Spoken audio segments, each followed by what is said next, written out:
a tomar un cafecito.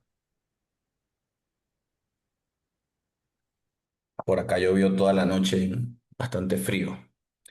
Miren, vamos a Josué capítulo 3 el día de hoy y hay varias cositas que podemos hablar, pero nos vamos a enfocar en tres partes principales, si lo podemos decir así. ¿Ok? El milagro existe, Dios está, y lo vamos a ver ahorita, pero también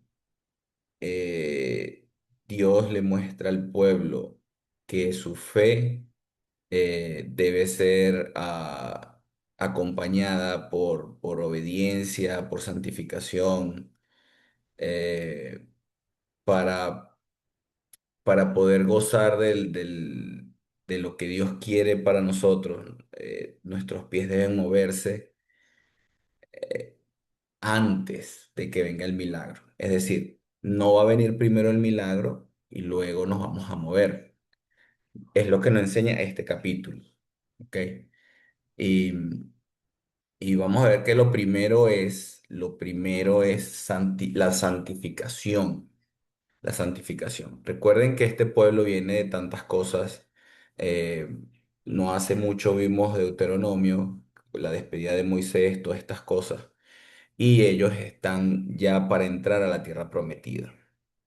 Están ya para llegar a la promesa de lo que Dios vino diciendo durante muchos años y siglos. ¿Ok? Lo primero es santificar, la santificación. Dice el versículo 5: santificaos porque mañana Jehová hará maravilla entre vosotros. Entonces, esta palabra, aparte de que te llenas de él, significa apartarse, purificarse, antes, antes de que Dios actúe, debe haber un acto de tu parte. Antes de que Dios, en nuestro caso como cristianos, antes de que Él perdone nuestros pecados, nosotros debemos reconocerlos y vamos a las aguas del bautismo. ¿Ok? Entonces, ese es más o menos lo que pasa aquí. Purifíquense, santifíquense y luego viene la acción de Dios. No es un ritual vacío, es una preparación para reconocer que lo que viene es obra de Dios, no es un mérito humano. Sin embargo, el humano debe moverse. El milagro requiere un pueblo consagrado a él. Ok, la manera en que ellos se purificaban, obviamente ellos se lavaban, se abstenían de hacer ciertas cosas, eh, pero también iban pensando en las enseñanzas en este caso de Moisés. Recuerden que Moisés es un personaje muy, muy importante en la identidad de Israel como pueblo. Entonces ellos debían lavarse, tener una ropa especial o una ropa muy limpia, pero su mente, su intención también debía ser limpio y dedicada a pensar en lo que Dios venía haciendo. ¿Ok? Si la cuestión es que había un río, y lo vamos a ver ahorita, que es el Jordán, que se estaba desbordando. ¿Cómo vamos a pasar este río? Era un río que tenía bastante cauce. Entonces, la santificación les iba a ayudar, aparte del milagro en sí, a confiar más en Dios. La mayor barrera entre ellos y la promesa era el río, pero el poder de Dios es más grande que el río. Para eso se estaban preparando. El número dos, el sacerdocio va adelante. Dios ordena a los sacerdotes que lleguen con el arca y den unos pasos dentro del agua. ¿Ok? Recuerden que en el arca era el sitio donde estaba Dios, era el trono de Dios, era donde él estaba, donde él habitaba. Entonces, cuando entra en versículo 15 y 16, se seca el, el, el agua, ¿ok? O sea, ellos no pisan el agua y de inmediato se seca el río. Ellos llegan y el río sigue. Sin embargo, después se seca. Ellos y el pueblo debería mantener una distancia de unos 1000 metros, el versículo 4 para seguir la dirección divina y no a la multitud. Debían tener todos su mirada fija donde está Dios. Y es lo que nos puede permitir a nosotros más adelante ver ciertas cosas más allá de la misma situación, mantener nuestra mirada fija en Dios. Los líderes, fíjense cómo es la cosa. Aquí los líderes eran los sacerdotes. En nuestro caso, los líderes espirituales, de verdad, siempre debemos dar un paso de fe, el primer paso de fe. La autoridad espiritual no se gana enseñando bien, hablando bien, cantando bien. Eso es importante, pero la autoridad espiritual se gana yendo al frente en la obediencia. Por eso nosotros debemos inspirar a los demás a obedecer a lo que Dios quiere, exponiéndonos primero al río antes que los demás feligreses. Es un acto de fe donde inspiramos a otros. Es lo que hicieron los sacerdotes. Y bueno, hoy está Josué allí diciendo qué es lo que se va a hacer. Y mientras, mientras ellos iban pasando, fíjense ustedes, el versículo 17, del 14 al 17, ellos debían ir recordando la Pascua, debían ir recordando, no la Pascua, un éxodo renovado, es decir, deben entender que Dios los está sacando del desierto y ya los está poniendo en la tierra prometida. El pueblo pasa en seco, igual que en el Mar Rojo, se detiene un montón de agua en una parte del río y ellos pasan en seco. Entonces esto es un segundo éxodo. Así como Moisés abrió el Mar Rojo, ahora Josué abre el Jordán. ¿Ok? Dios está afianzando a Josué como sucesor de Moisés. No es el Mar Rojo, pero es el Jordán. No es la vara que cargaba Moisés, es el arca. Y entonces Dios está actuando. Así como actuó en el Mar Rojo, está actuando en el Jordán. Así como caminó con Moisés y lo ayudó y lo guió, lo está haciendo con Josué. ¿Ok? Ahora, en el versículo 17. Dice, mientras tanto los sacerdotes que llevaban el arca del pacto del Señor se quedaron parados en tierra seca, en medio del lecho, mientras el pueblo pasaba frente a ellos. Los sacerdotes esperaron allí hasta que toda la nación de Israel terminó de cruzar el Jordán por tierra seca. Hace falta perseverancia y estabilidad en medio de la crisis. Aquí no hay una crisis como tal, pero sí hay un milagro. Recuerden que esto es una generación nueva que no vio el Mar Rojo abrirse a excepción de Josué y de Caleb.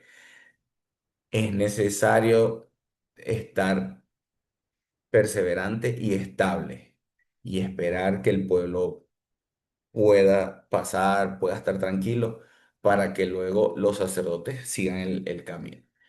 Entonces, Dios no cambia, él no cambia, o sea, su poder sigue siendo el mismo, pero cada generación debe tomar de ese poder como un acto de fe personal y congregacional.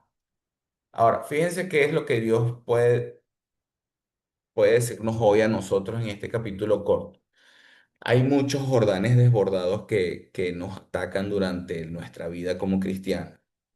Es un acto de fe. Ahora, ¿cuál es el Jordán desbordado de hoy? Recuerden que está en tiempo de cosecha en el contexto y estaba sobresalido de su cauce, por decirlo de alguna manera. ¿cuál es el Jordán que hoy tenemos? ¿Cuál es el problema imposible, entre comillas, que se nos presenta hoy? Dios nos pide que metamos los pies. O sea, entra y yo actúo. El río no se va a secar para que tú pases.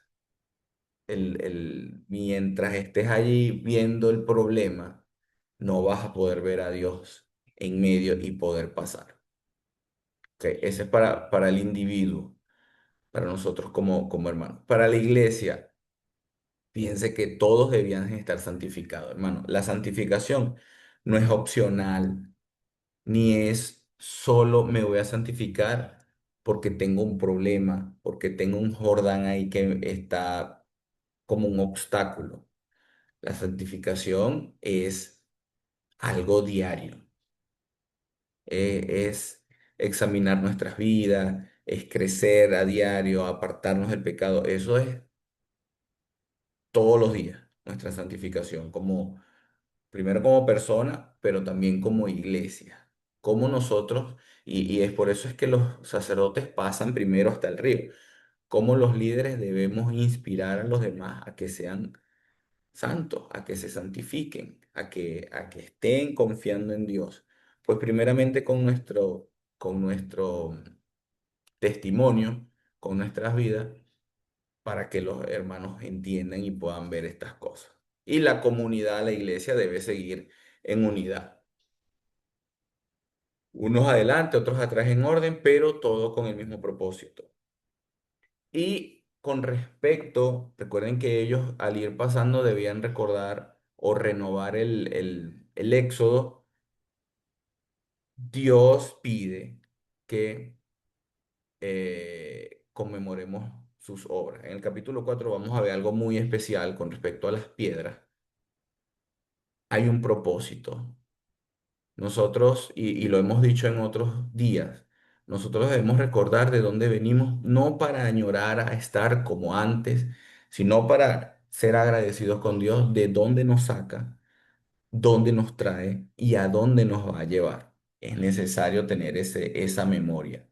Entonces, hermano, miren, la tierra prometida no es un regalo pasivo que solo está ahí y el pueblo apareció solo por el poder de Dios, que sí los guió, que sí los sacó con poder, que sí estuvo con ellos, pero ellos debían obedecer. Si bien estamos en Josué capítulo 3, recordemos que en Éxodo, en Número, en Deuteronomio, muchas personas perecieron por falta de fe. Y era el mismo pueblo, era el mismo Dios. Muchas personas no entraron a la tierra prometida. Entonces, la tierra prometida se conquista con una fe que obedece. El Jordán no se abrió porque Josué oró, no, sino por la obediencia de los sacerdotes y del pueblo. Entonces, la fe no es sentarse a esperar el milagro, es caminar hacia Él con los pies mojados, porque Dios va a hacer su parte. Entonces, ¿qué Jordán estamos evitando cruzar? Bueno, solamente Dios y nosotros sabemos, pero necesitamos meter los pies allí porque hay una promesa, porque Jehová vuestro Dios pasa delante de vosotros, el versículo 11. Debemos avanzar porque Él va allá, Él va a hacer real su promesa. Vamos a orar. Padre, te alabamos y te glorificamos. Muchísimas gracias por tus bendiciones, por tu palabra, por este capítulo que nos anima, nos inspira, Señor, a que nuestra fe debe ser con acción, con santificación, Señor, y con memoria, recordando todo tu amor para con nosotros, Señor. Padre, permítenos hacer mejores líderes a los que somos a inspirar desde la santidad, desde el ejemplo, y también a los hermanos que tienen algún trabajo especial, un don que tú les has dado, Señor, a que vayan, a que mojen sus pies, a que lleguen al Jordán y tú hagas el trabajo, Señor. Permítenos como iglesia siempre buscarte, amarte, obedecerte y mostrar tu personalidad a las demás personas, Señor. Gracias porque vas siempre delante de nosotros haciendo cosas, pero también nosotros debemos accionar, Señor. En nombre de tu Hijo amado, te oramos y te damos muchas gracias. Amén.